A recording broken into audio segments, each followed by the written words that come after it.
Assalamualaikum warahmatullahi wabarakatuh. Perkenalkan, nama saya Gita Cempaka Indah. Saya dari semester 3 kelas A Fakultas Hukum Universitas Surya Kencana. Di sini saya akan memenuhi tugas yang diberikan oleh Ibu Profesor Dr. Hajah Heni Nuraini SHMH dengan asisten dosennya yaitu Bapak Dr. Muhammad Rendi Aridayandi SHMH dengan tugas yaitu mereview pada pertemuan ke-9 pada tanggal 16 November 2021, yaitu dengan membuat suatu kasus konkursus realis. Pada tanggal 28 September tahun 2016, Denny telah melakukan tindak pidana pencurian. Perbuatan yang dilakukan oleh Denny itu belum diproses atau diputus oleh hakim.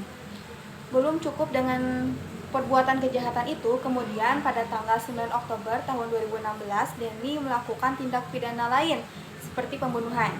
Jika masing-masing tindak pidana yang dilakukan oleh Denny itu diproses secara hukum, maka Denny bisa terancam dengan berbarengan tindak pidana.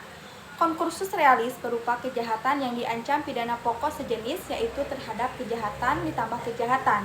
Pasal 65 yaitu hanya dikenakan satu pidana dengan ketentuan bahwa jumlah pidana maksimum tidak boleh lebih dari maksimum pidana terberat ditambah sepertiganya.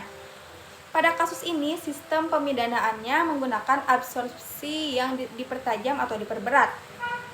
Denny melakukan tindak pidana pencurian dan pembunuhan. Denny dijerat pasal 362 KUHP tentang pencurian dengan ancaman pidana paling lama 5 tahun penjara dan pasal 338 KUHP tentang pembunuhan dengan ancaman pidana 15 tahun penjara. Jadi, Denny melakukan dua jenis kejahatan yang berbeda yang diancam pidana masing-masing 5 tahun untuk tindak pidana pencurian dan 15 tahun untuk tindak pidana pembunuhan. Terhadap hal ini, pidananya adalah 15 tahun ditambah sepertiga dari 15 tahun yaitu yang pembunuhan, sama dengan 20 tahun penjara. Jadi Denny diancam dijerat di penjara maksimum 20 tahun penjara. Mungkin itu saja yang bisa saya sampaikan pada review pertemuan ke-9 hukum pidana lanjutan ini. Mohon maaf bila ada kesalahan. Wassalamualaikum warahmatullahi wabarakatuh.